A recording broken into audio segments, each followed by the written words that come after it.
नमस्कार. RRC नेटवर्कच्या latest बातमीपत्रात मी नेहा आपलं सगळ्यांचं स्वागत करते. अशा आहेत आजच्या हेडलाईन्स. हेडलाईन्स प्रायोजक RRC ब्रॉडबँड, अकोल्यातील सर्वात स्वस्त आणि वेगवान कनेक्शन.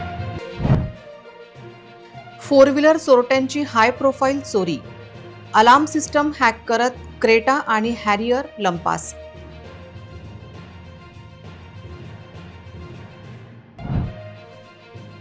जिल्ह्यात इंधनाचा मुबलक साठा उपलब्ध, पेट्रोल डिझेलसाठी गर्दी टाळा, असोसिएशनचे आवाहन. 250 घरगुती सिलेंडर जप्त, तरीही एजन्सींना अभय कोणाचे? पुरवठा विभागाच्या भूमिकेवर गंभीर प्रश्नचिन्ह.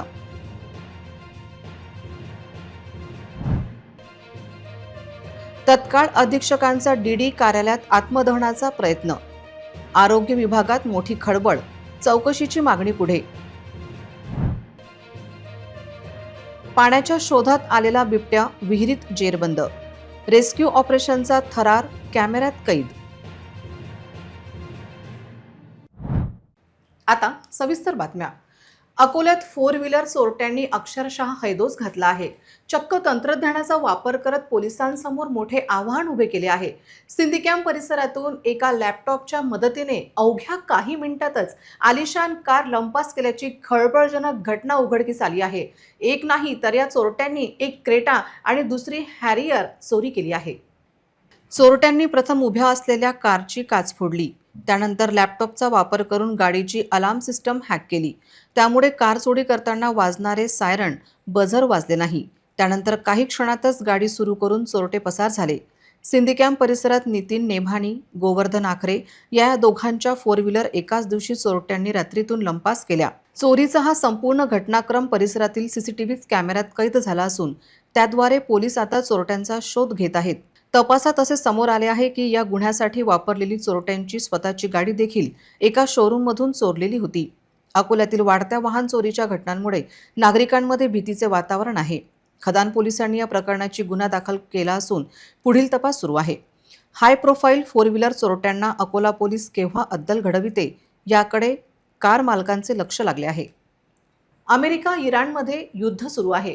या काळात अकोला जिल्ह्यासह विभागात पेट्रोल डिझेलचा पुरवठा करणाऱ्या गायगाव डेपोमध्ये मोठ्या प्रमाणात पेट्रोल आणि डिझेलचा साठा उपलब्ध असून जिल्ह्यात कुठेही कमतरता भासणार नाही अशी माहिती अकोला जिल्हा पेट्रोल डिझेल असोसिएशनच्या तर्फे देण्यात आली आहे. याचबरोबर पेट्रोल डिझेल बाबत कोणत्याही अफवांवर विश्वास ठेवू नये असे आवाहन सुद्धा करण्यात आले आहे. अमेरिका व इराणच्या युद्धादरम्यान याचा थेट परिणाम भारतात पेट्रोल आणि डिझेलच्या किमतीवर होणार का असा प्रश्न उपस्थित केला जात होता. परंतु या युद्धजन्य परिस्थितीमुळे अकोला जिल्ह्यात पेट्रोल डिझेल बाबत कोणताही तुटवडा भासणार नाही याबाबतची माहिती आज अकोला जिल्हा पेट्रोल डिझेल असोसिएशनच्या तर्फे देण्यात आली आहे. अकोला जिल्ह्यासह विभाग पेट्रोल डिझेलचा पुरवठा करणाऱ्या गायगाव येथील पेट्रोल डेपोमध्ये मुबलक प्रमाणात पेट्रोल डिझेलचा साठा उपलब्ध आहे. त्यामुळे अकोला शहरासह जिल्ह्यातील नागरिकांनी कोणत्याही अफवांवर विश्वास न ठेवता तेवढाच इंधनाचा साठा आपल्या वाहनात साठवून ठेवावा, तसेच कोणत्याही अफवांना बळी पडू नये असे आवाहन अकोला जिल्हा पेट्रोल डिझेल असोसिएशनचे अध्यक्ष राहुल राठी यांनी RRC न्यूजशी बोलताना दिली. आज सर्व जगात जे वातावरण चालू आहे त्याबद्दल सर्वांच्या मनात एक संभ्रम आहे की भारतात पेट्रोल डिझेलची स्थिती काय राहील. आज मी तुम्हाला एक गोष्ट नक्की सांगतो की आपल्याकडे भरपूर साठा आहे आणि गायगाव डेपो जे आपल्या जवळ आहे तिथेही पेट्रोल डिझेल उपलब्ध आहे. आणि बाकी सरकार आपल्याकडे काही काळाकरता साठा बोलून ठेवते. पुढचं जे बकेट परचेस करतात त्याच्यासाठी तेही आज सकाळी एक स्टेटमेंट आलेलं आहे की दुसऱ्या देशापासून क्रूड ऑइल परचेस करतील. मी सर्वांना आवाहन करतो की तुम्हीही काही अफवावर विश्वास ठेवू नका. जितकं लागेल तितकंच पेट्रोल डिझेल घ्या, कारण की आता उन्हाळा चालू झालेला आहे आपल्या इकडे. जास्त भरलं तर इव्हॅपोरेशन होते. इव्हॅपोरेशन झालं की आपलंच नुकसान होईल. जितकं पाहिजे तितकंच पेट्रोल घ्या, डिझेल घ्या. आपल्या इथे गायगाव डेपोला आजच्या स्थितीत साठा उपलब्ध आहे आणि ते पुढच्या काळातही उपलब्ध राहील असं सरकारच्या माध्यमातून आणि आमचे कंपनी ऑफिसरच्या माध्यमातून कळलेलं आहे. 28 फेब्रुवारी जिल्हाधिकाऱ्यांच्या विशेष आदेशान्वये जिल्हा पुरवठा विभागाने अकोला शहरातून हॉटेल व्यावसायिकांकडून तब्बल 250च्या वरती घरगुती गॅस सिलेंडर जप्त केले होते. परंतु याबाबत कारणीभूत असणाऱ्या घरगुती गॅस सिलेंडरच्या एजन्सींना कारणे दाखवा नोटीस का बजावली नाही असा प्रश्न निर्माण झाला आहे. गॅस एजन्सी संचालकांना कोण वाचवित आहे असा प्रश्न कायम आहे. घरगुती गॅस मिळवण्यासाठी OTP द्यावा लागतो. हा OTP मिळवण्यासाठी गृहिणींना मोठे कष्ट करावे लागतात. पण थेट व्यावसायिकांना घरगुती गॅस कसा सहज उपलब्ध होतो हा प्रश्न कायम असताना 250 सिलेंडर जप्तीनंतर गॅस एजन्सी संचालकावर कारवाई का टळली जात आहे? पुरवठा विभाग संबंधितांना का वाचवित आहे अशी विचारणा होत आहे. अकोला शहरासह जिल्ह्यात घरगुती गॅस सिलेंडरचा वापर खासगी हॉटेल, चहा टपरी तसेच इतर ठिकाणी सर्रासपणे होत असल्याच्या तक्रारी मोठ्या प्रमाणात प्राप्त झाल्या होत्या. यावर निर्बंध घालण्याच्या उद्देशाने जिल्हाधिकारी यांनी आदेश पारित करत अकोला शहरासह जिल्ह्यातील घरगुती गॅस सिलेंडरचा वापर जे हॉटेल व्यावसायिक करत असतील त्यांच्यावर कारवाई करण्याचे निर्देश दिले होते. शहरातील विविध भागातून घरगुती गॅस सिलेंडरचा वापर करणाऱ्या हॉटेल व्यावसायिकांकडून 250च्या वरती घरगुती गॅस सिलेंडर जप्त करण्यात आले होते. अकोला जिल्ह्यात एकूण 34 विविध कंपनीचे गॅस सिलेंडर करणाऱ्या एजन्सी असून त्यापैकी अंदाजे 20 एजन्सी ह्या अकोला शहरातील आहेत. एकीकडे सर्वसामान्य नागरिकांना घरगुती गॅस सिलेंडरसाठी मोठी प्रतीक्षा करावी लागते, तर एकाच वेळी कारवाईमध्ये तब्बल 250 सिलेंडर हे अवैधरित्या वापर करताना पकडण्यात आल्यावर अद्याप पुरवठा विभागाने संबंधित गॅस एजन्सी धारकांना शो कॉज नोटीस का दिली नाही असा प्रश्न उपस्थित होत आहे. या बाबीकडे जिल्हाधिकारी तसेच पुरवठा विभागाच्या वरिष्ठ अधिकाऱ्यांनी लक्ष देण्याची गरज निर्माण झाली आहे. अकोल्यातील आरोग्य विभागात आज एका गंभीर प्रकरणाने खळबळ उडाली आहे. जिल्हा स्त्री रुग्णालय अकोला येथील तत्कालीन सहाय्यक अधीक्षक प्रमोद देंगे यांनी प्रशासकीय छळाचे आणि आर्थिक अन्यायाचे गंभीर आरोप करत आत्मदहनाचा प्रयत्न केला, पण पोलिसांनी वेळीच तो हाणून पाडला.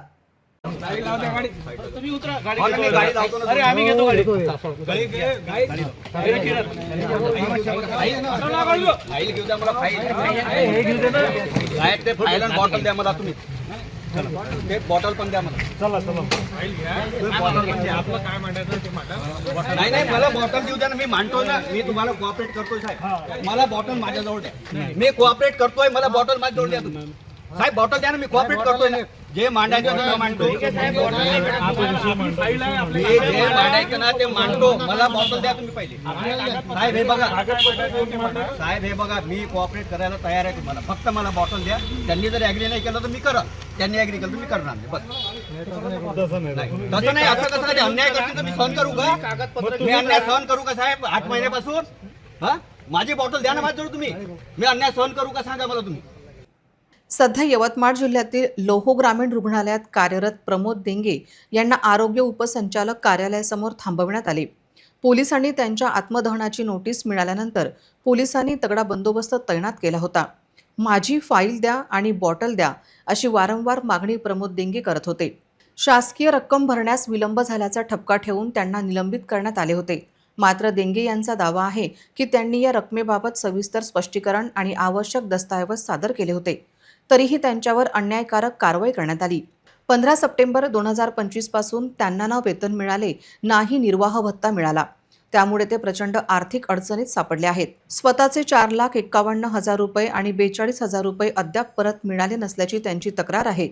चौकशी अहवाल जाणीवपूर्वक न देणे, अधिकाऱ्यांचे संगनमत आणि पदाचा गैरवापर करून आपल्याला अडकवण्यात आल्याचा आरोप त्यांनी केला आहे. प्रमोद देंगे यांनी आपल्या मागण्यांकडे लक्ष वेधण्यासाठी अकोल्याच्या आरोग्य उपसंचालक कार्यालयात आत्मदहन करण्याचा इशारा दिला होता. आत्मदहनाचा प्रयत्न करण्यापूर्वीच पोलिसांनी त्यांना ताब्यात घेतले आणि पुढील अनर्थ टळला. निलंबन तात्काळ रद्द करावे आणि थकीत वेतन व इतर रक्कम अदा करावी अशी त्यांची ठाम मागणी आहे. आमदार रणधीर सावरकर यांनी मांडलेल्या तारांकित प्रश्नांमुळे राज्यातील शेत पाणंद रस्त्यांच्या प्रलंबित प्रश्नाला मोठी गती मिळाली आहे. सावरकर यांनी विचारलेल्या प्रश्नाला उत्तर देताना महसूल मंत्री चंद्रशेखर बावनकुळे यांनी महत्त्वपूर्ण घोषणा केल्यात. आमदार रणधीर सावरकर यांनी विधिमंडळात राज्यातील पाणंद रस्त्यांच्या दुरवस्थेबाबत आणि अतिक्रमणाबाबत आक्रमक भूमिका मांडली. पाणंद रस्ते अतिक्रमणमुक्त करण्यासाठी विशेष मोहीम राबवणे गरजेचे आहे. नकाशावर असलेल्या रस्त्यांची अधिकृत नोंद 7/12 उतारांवर करणे आवश्यक आहे. सावरकर यांच्या प्रश्नांवर उत्तर देताना महसूल मंत्र्यांनी स्पष्ट केले की शासनाने सर्व प्रक्रियेला कायदेशीर स्वरूप दिले आहे. आता शेत रस्त्याची रुंदी, लांबी, दिशा आणि गट नंबर यांची नोंद सातबाऱ्यांच्या इतर हक्क सदरात केली जाणार आहे. गाव नकाशावरील रस्त्यांची नोंद ऑनलाईन पद्धतीने करण्यासाठी जमाबंदी आयुक्त कार्यालयामार्फत NICला सॉफ्टवेअर विकसित करण्याच्या सूचना दिल्या आहेत. इतकेच नाही तर राज्यातील सर्व पाणंद रस्त्यांना आता विशिष्ट क्रमांक दिला जाणार असून त्यांची माहिती शासनाच्या अधिकृत वेबसाईटवर उपलब्ध असेल. रस्त्याचे समीकरण करणे, अतिक्रमण काढणे आणि मोजणीसाठी भूमी अभिलेख विभागाचे स्वतंत्र मनुष्यबळ उपलब्ध करून देण्याचे आश्वासन मंत्र्यांनी दिले. आमदार रणधीर सावरकर यांच्या सततच्या पाठपुराव्यामुळे आता राज्यातील शेतकऱ्यांना हक्काचा रस्ता मिळण्याचा मार्ग मोकळा झाला आहे. रस्त्यांची सातबारावर नोंद झाल्यामुळे भविष्यातील वादांना आळा बसेल आणि शेती कामासाठी वाहतूक सुलभ होईल. वाशिम शहरातील शिवाजी महाराज चौक ते पाटणी चौक या रस्त्याची अत्यंत दयनीय अवस्था झाली आहे. या रस्त्यावरून मार्गक्रमण करताना धुळीचा त्रास सहन करावा लागत आहे. या त्रासामुळे वाहनधारक आणि व्यापाऱ्यांना अनेक अडचणींचा सामना करावा लागत असून यामुळे शहरवासियांमध्ये रोष व्यक्त केला जात आहे. वाशिम शहरातील मुख्य बाजारपेठेत असलेल्या पाटणी चौक ते शिवाजी महाराज चौक या रस्त्याची अत्यंत दुरवस्था झाली आहे. रस्त्यावर मोठे मोठे खड्डे पडले असून अनेक ठिकाणी डांबर निघून गिट्टी उघडी पडली आहे. त्यामुळे वाहन चालकांसह पादचाऱ्यांना मोठा त्रास सहन करावा लागत आहे. हा रस्ता शहरातील अत्यंत वर्दळीचा असल्याने दिवसभर मोठ्या प्रमाणात वाहतूक सुरू असते. खड्ड्यांमुळे अपघाताचा धोका वाढला असून वाहतूक कोंडींची समस्या देखील निर्माण होत आहे. अनेक दिवसांपासून रस्त्याची दुरुस्ती न झाल्यामुळे व्यापारी आणि नागरिकांमध्ये नाराजी व्यक्त होत आहे. नगर परिषद प्रशासनाने तात्काळ रस्त्याची दुरुस्ती करावी अशी मागणी नागरिकांकडून करण्यात येत आहे. वारंवार मागणी करूनही रस्त्यांची दुरुस्ती होत नसल्याने नागरिकांमध्ये नाराजी व्यक्त केली जात आहे. तसेच शहरातील मुख्य रस्ते तात्काळ दुरुस्त न झाल्यास सामाजिक कार्यकर्ते आणि अनेक संघटना रस्त्यावर उतरणार असल्याची माहिती आहे. अकोला शहरात उन्हाळ्याची चाहूल लागताच पाणी टंचाईची समस्या तीव्र होऊ लागली आहे. अनेक भागात नळाद्वारे होणारा पाणीपुरवठा कमी झाल्याच्या तक्रारी नागरिकांकडून येत आहेत. शहरातील काही परिसरांमध्ये जलसाठे घटले असून बोरवेलही आटण्याच्या स्थितीत आहेत. परिणामी नागरिकांना पिण्याच्या पाण्यासाठी पर्यायी व्यवस्थेचा आधार घ्यावा लागत आहे. पाणी टंचाईच्या पार्श्वभूमीवर खासगी पाणीपुरवठा करणाऱ्या टँकरची वर्दळ शहरातील विविध गल्लीबोळात वाढलेली दिसून येत आहे. सकाळपासूनच टँकरभोवती नागरिकांची गर्दी होत असून पाण्यासाठी प्रतीक्षा करावी लागत आहे. काही भागात दररोज टँकर बोलवण्याची वेळ येत असल्याने घरगुती खर्चातही वाढ होत आहे. दरवर्षी उन्हाळ्याच्या सुरुवातीला उद्भवणारी ही परिस्थिती प्रशासनासमोर मोठे आव्हान ठरत आहे. दीर्घकालीन उपाययोजना म्हणून जलसंधारण, पावसाचे पाणी साठवण आणि पाणी वापरात काटकसर करण्याची आवश्यकता व्यक्त होत आहे. श्री संत गाडगेबाबा यांनी राष्ट्राला आपल्या कृतीतून समाज कल्याणाचा, स्वच्छतेचा, व्यसनमुक्तीचा, अंधश्रद्धा दूर करण्याचा, शिक्षणाचा संदेश दिला. आपले घर स्वच्छ ठेवणे म्हणजे स्वच्छता नव्हे, ती सवय व्हायला पाहिजे. म्हणून श्री संत गाडगेबाबा यांच्या 150व्या जयंती वर्षानिमित्त नागपूर शहरामध्ये श्री संत गाडगेबाबा प्रभाग स्वच्छता अभियान राबविण्यात असल्याचे महापौर नीताताई ठाकरे यांनी सांगितले. हीच खरी श्रद्धांजली होईल.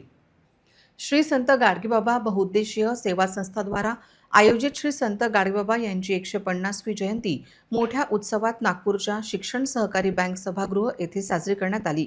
सर्वात प्रथम श्री संत गाडगेबाबा यांच्या प्रतिमेचे पूजन समाज प्रबोधनकार, सप्तक हंजरी वादक श्री सत्यपाल बाबा व महापौर नीताताई ठाकरे यांच्या हस्ते करून कार्यक्रमाचे उद्घाटन करण्यात आले.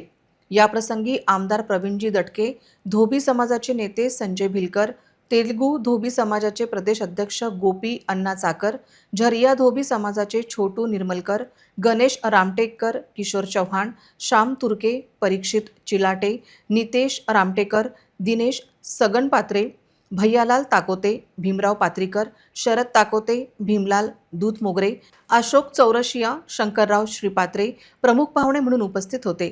केंद्र सरकारने गाडगेबाबा यांच्या नावाने स्वच्छता अभियान सुरू करावे. तत्कालीन गृहमंत्री RR पाटील यांनी महाराष्ट्रामध्ये स्वच्छता अभियान राबवले होते. यांचा सकारात्मक परिणाम नागरिकांमध्ये दिसून आला. मात्र ही योजना आज बंद पडली आहे. म्हणून महाराष्ट्र सरकारने श्री संत गाडगेबाबा यांच्या 150वी जयंती मोठ्या उत्साहात साजरी करण्याची गरज यावेळी मान्यवरांनी व्यक्त केली. श्री संत गाडगेबाबा प्रभाग स्वच्छता अभियान सर्वत्र राबवण्याची गरज यावेळी व्यक्त केल्या गेली. संत गाडगे बाबा बहुउद्देशीय संस्था इनके द्वारा इनके समाज द्वारा गाडगे बाबा इनों के 150वीं जयंती के समारोह पर सवेरे 10 बजे गाडगे बाबा के विचार सुनने के लिए जरूर आओ। सत्यपाल की सत्यवाणी। अकोला जिल्ह्यातील पातूर तालुक्यातील अतिदुर्गम गावंडगाव पांगरताटी परिसरात आज सकाळी भीषण अपघाताची घटना घडली। रोजंदारीसाठी बाहेरगावी निघालेल्या मजुरांच्या ऑटो समोर अचानक एक डुक्कर आल्याने चालकाचे नियंत्रण सुटले आणि वाहन रस्त्याच्या कडेला पलटी झाले। या अपघातात एकाचा मृत्यू झाला असून अनेक मजूर जखमी झाले आहेत। मिळालेल्या माहितीनुसार पांगरताटी येथील मजूर रोजप्रमाणे कामासाठी बाहेरगावी जात असताना गावंडगाव येथील पुलाजवळ त्यांच्या ऑटोसमोर अचानक डुक्कर आल्याने चालकाचे वाहनावरील नियंत्रण सुटले। ऑटो घसरून रस्त्याच्या कडेला पलटी झाला। अपघाताची तीव्रता इतकी होती की काही प्रवासी रस्त्यावर फेकले गेले। अपघाताचा आवाज ऐकून स्थानिक ग्रामस्थांनी तत्काळ घटनास्थळी धाव घेत जखमींना बाहेर काढले व जवळच्या रुग्णालयात दाखल केले। काही जखमींची प्रकृती गंभीर असल्याची माहिती आहे। गंभीर जखमी राजू दामू जाधव राहणार पांगरताटी यांचा उपचार दरम्यान मृत्यू झाला। त्यांच्या निधनामुळे परिसरात हळहळ व्यक्त होत आहे। दरम्यान मोकाट जनावरांच्या वाढत्या त्रासांचा प्रश्न पुन्हा ऐरणीवर आला आहे। संबंधित पोलीस ठाण्याचे अधिकारी ताफ्यासह घटनास्थळी दाखल झाले असून पंचनामा करून तपास सुरू केला आहे। अकोटफाईल पोलीस स्टेशनच्या हद्दीत जुन्या वादातून 2 समुदायांच्या तरुणांमध्ये जोरदार हाणामारी झाली। या घटनेत 3 जण गंभीर जखमी झाले असून त्यांच्यावर जिल्हा सर्वोपचार रुग्णालयात उपचार सुरू आहेत। शहरात रंगपंचमीचा सण दिवसभर शांततेत पार पडला, मात्र रात्रीच्या सुमारास अकोटफाईल परिसरात जुन्या वैमनस्यातून 2 गट आपसात भिडले। सूत्रांनी दिलेल्या माहितीनुसार या दोन्ही गटांमध्ये पूर्वीही वाद झाले होते। त्याच जुन्या वादाची ठिणगी पुन्हा पडली आणि त्याचे रूपांतर हाणामारीत झाले। एका गटाचा दुसऱ्या गटातील शोहेब नावाच्या तरुणाशी वाद सुरू झाला होता। दरम्यान हा वाद सोडवण्यासाठी आणि मध्यस्थी करण्यासाठी आलेल्या लोकांवरही हल्ला करण्यात आला। या हल्ल्यात अख्तर अहमद कुरेशी, नावेद अहमद, इरफान खान जखमी झाले।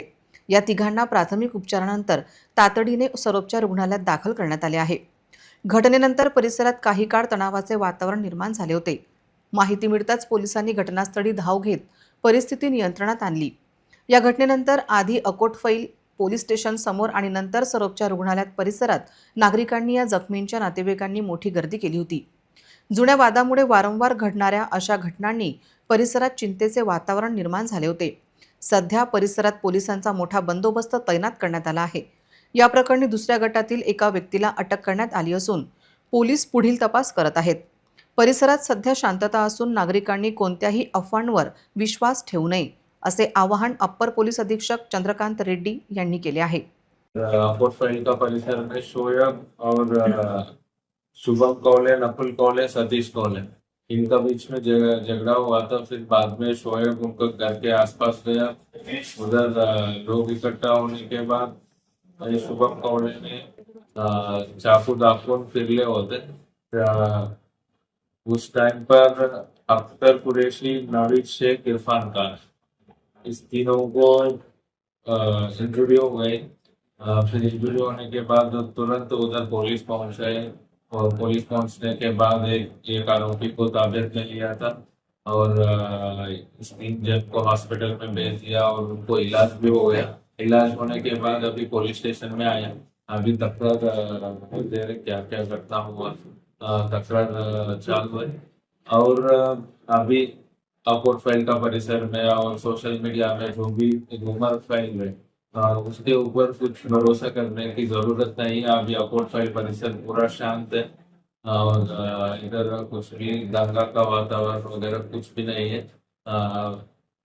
रूमर के ऊपर भरोसा नहीं करने का वैसा मैं सर्व लोकांना विनंती करतो। यवतमाळ शहर आणि ग्रामीण भागातील हजारो गरीब कुटुंबे आजही शासकीय जमिनीवरील अतिक्रमणात राहत आहेत। त्यांना मालकी हक्काचा पट्टा मिळाल्याशिवाय घरकुल, वीज, पाणी, कर्ज, काही शासकीय योजनांचा लाभ मिळत नाही। हा प्रश्न वर्षानुवर्ष प्रलंबित आहे। हा प्रश्न सोडवावा अशी मागणी होत आहे।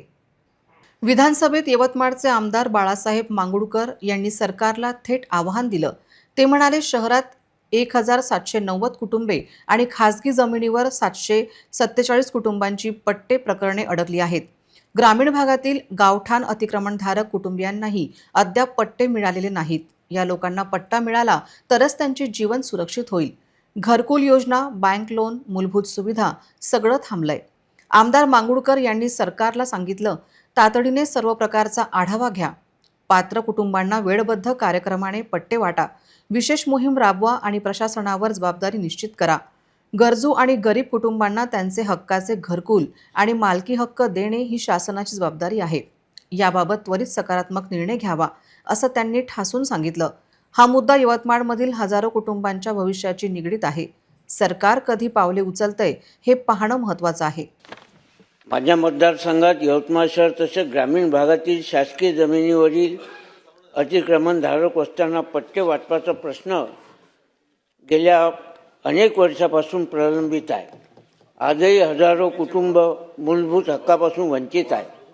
अध्यक्ष महोदय, यवतमाळ शहरात शासकीय जमिनीवरील 1790 व खाजगी जमिनीवरील 747 कुटुंबाचे पट्टे प्रलंबित आहेत. त्यामध्ये तारपुरा, नेताजी नगर, तलाव फैल, सेवानगर, कुंभारपुरा, इंदिरानगर, पाटीपुरा, डोरलीपुरा, अशोकनगर, अंबानगर, प्रकाशनगर, पिंपळगाव, झोपडपट्टी या भागातील नागरिक वर्षानुवर्ष असुरक्षित राहत आहे. तसेच ठाकूर प्लॉट, बांगरनगर, रविदासनगर, संताजी प्लॉट, गिरीनगर, शिंदेनगर, वंजारी फैल, लोखंडे प्लॉट येथे खाजगी जमिनीवरील रहिवाशांचे प्रश्नसुद्धा गंभीर आहेत. अध्यक्ष महोदय, त्यांना घरकुल, वीज, पाणी, कर्ज, शासकीय योजना या सर्व सुविधापासून मालकी हक्काचा पट्टा आवश्यक आहे. त्यामुळे शासनाने तात्काळ सर्वेक्षण करून पात्र अतिक्रमणधारकांना नियमानुसार पट्टे वाटप करावे. तसेच खाजगी जमिनीवरील प्रकरणामध्ये समन्वय साधून मार्ग काढावा, माझी अशी ठोस मागणी आहे. अध्यक्ष महोदय, यवतमाळ सर्व ग्रामीण भागातील सर्व प्रलंबित प्रकरणांचा तातडीने आढावा घ्यावा. पात्र कुटुंबांना वेळबद्ध कार्यक्रम जाहीर करून पट्टे वितरित करावे. या कामासाठी विशेष मोहीम राबवावी. गरिबांना त्यांच्या हक्काचे घरकुल व मालकी हक्क देणे ही शासनाची जबाबदारी आहे. वाशिमच्या कोंडोला महाली गावाजवळ एका क्रुझर गाडीचा भीषण अपघात होऊन गाडीने पेट घेतल्याची धक्कादायक घटना घडली आहे. या घटनेतून सुदैवाने कोणतीही जीवितहानी झाली नसली तरी कार जळून पूर्णपणे खाक झाली आहे. या भीषण अपघातामुळे परिसरात एकच खळबळ उडाली आहे.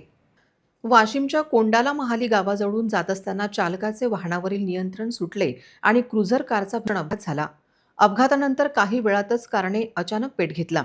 आगीची तीव्रता इतकी मोठी होती की अवघ्या काही मिनिटातच संपूर्ण कार आगीच्या गोळ्यात रूपांतरित होऊन जळून खाक झाली होती. सुदैवाने या अपघातात कोणतीही जीवितहानी झाली नाही. कार चालकाला किरकोळ दुखापत झाली असून त्याच्यावर तातडीने उपचार करण्यात आले आहेत. काळ आला होता पण वेळ आली नव्हती, असाच प्रत्यय या घटनेतून आला आहे. हा अपघात इतका भीषण होता की घटनेनंतर या मार्गावरील वाहतूक पूर्णपणे विस्कळीत झाली होती. अपघात पाहण्यासाठी स्थानिकांनी आणि प्रवाशांनी मोठी गर्दी केली होती. चालकाचे नियंत्रण सुटल्यानेच हा अपघात झाल्याचा प्राथमिक अंदाज वर्तवण्यात येत आहे. मात्र गाडीने पेट नेमका कशामुळे घेतला याचा अधिक तपास सुरू आहे. मेळघाटातील आदिवासी बंधू भगिनींसोबत मेळघाटची बेटी म्हणून भाजप नेत्या तथा माजी खासदार नवनीत राणा यांनी होळी मोठ्या उत्साहात साजरी केली. हरिसाल, धारणी, सुसरडा, सादराबादी, बासपणी आदी गावात आयोजित होळी दहनाच्या कार्यक्रमांना उपस्थित राहून त्यांनी विधिवत पूजन केले. नवनीत राणा यांनी आदिवासी संस्कृतीची समृद्ध परंपरा अनुभवली. त्यांनी आदिवासीसोबत नृत्य केले. ढोल ताशांच्या गजरात आणि पारंपरिक वेशभूषेत सादर करण्यात आलेल्या नृत्यांचा त्यांनी मनमुराद आनंद घेतला. याप्रसंगी बोलताना त्या म्हणाल्या, मी मेळघाटची बेटी आहे आणि येथे येणे म्हणजे माझ्या कुटुंबात येण्यासारखे आहे, असे सांगत त्यांनी सर्वांना होळीच्या शुभेच्छा दिल्या. तसेच आदिवासी समाजाच्या सर्वांगीण विकासासाठी आपण नेहमीच कटिबद्ध राहू, असे आश्वासनही त्यांनी दिले. नवनीत राणा यांच्या आगमनाने मेळघाट परिसरात उत्साहाचे वातावरण निर्माण झाले. ग्रामस्थांनी त्यांचे जल्लोषात स्वागत करत फुलांच्या वर्षावात आणि घोषणांच्या गजरात त्यांना सन्मानित केले. यावेळी नगराध्यक्ष सुनीलजी चोथमल, दुर्योधन जावरकर, दिनेश टेकाम, बादल कंचन, देवेंद्र टीप, नीरज मालवीय, प्रमोद शनवारे, उपेन बछले, राजेश मांगलेकर, अविनाश काळे, नागेश मुंडे, संतोष ठाकूर, गायत्री धोत्रे, रामदास धोत्रे, वैभव गोस्वामी, राम हेकडे, आनंद गौर, आसिफ उर्फ राजू, निखिल दुरतकर, रोहित खडके, हर्ष आंबेडकर, बबलू वानखडे यांच्यासह शेकडो नागरिक उपस्थित होते.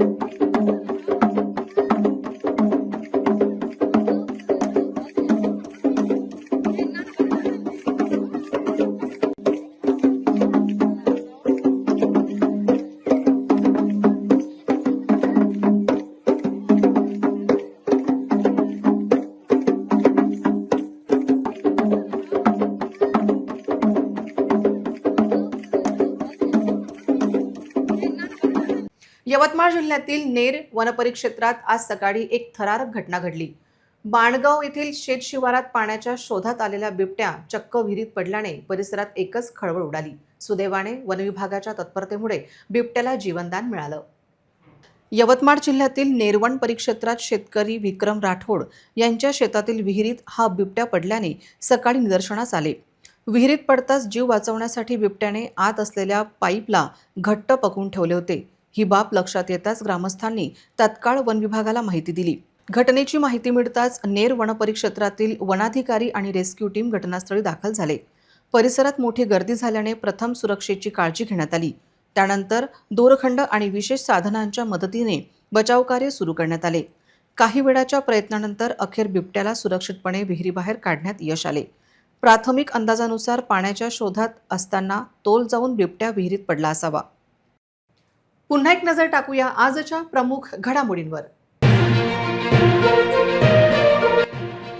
हेडलाईन्स प्रायोजक RRC ब्रॉडबँड, अकोल्यातील सर्वात स्वस्त आणि वेगवान कनेक्शन.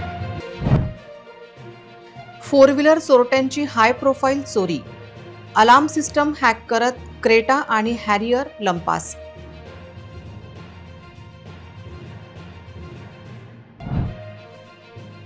जिल्ह्यात इंधनाचा मुबलक साठा उपलब्ध, पेट्रोल डिझेलसाठी गर्दी टाळा, असोसिएशनचे आवाहन. 250 घरगुती सिलेंडर जप्त, तरीही एजन्सींना अभय कोणाचे? पुरवठा विभागाच्या भूमिकेवर गंभीर प्रश्नचिन्ह.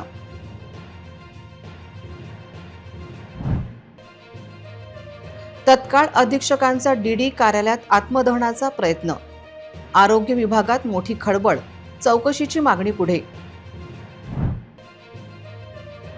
पाण्याच्या शोधात आलेला बिबट्या विहिरीत जेरबंद, रेस्क्यू ऑपरेशनचा थरार कॅमेऱ्यात कैद. बातम्यांसाठी तुम्ही पाहत रहा RRC news. 2,46,000 दर्शकांनी RRC digital Akola हे यूट्यूब चॅनल सबस्क्राईब केले आहे. तेव्हा तुम्ही कसली वाट पाहत आहात? तुम्ही पण सबस्क्राईब करा आणि बेल आयकॉन क्लिक करत RRCच्या बातम्या निरंतर पहा. तुमच्या मोबाईलवर नोटिफिकेशन मिळवण्यासाठी सबस्क्राईब करा RRCचे हे यूट्यूब चॅनल. लाईक आणि फॉरवर्ड करा RRC डिजिटल अकोलाचे हे न्यूज बुलेटिन. पुन्हा भेटूया लेटेस्ट बातम्यांसह नवीन बातमीपत्रात. तोवर नमस्कार.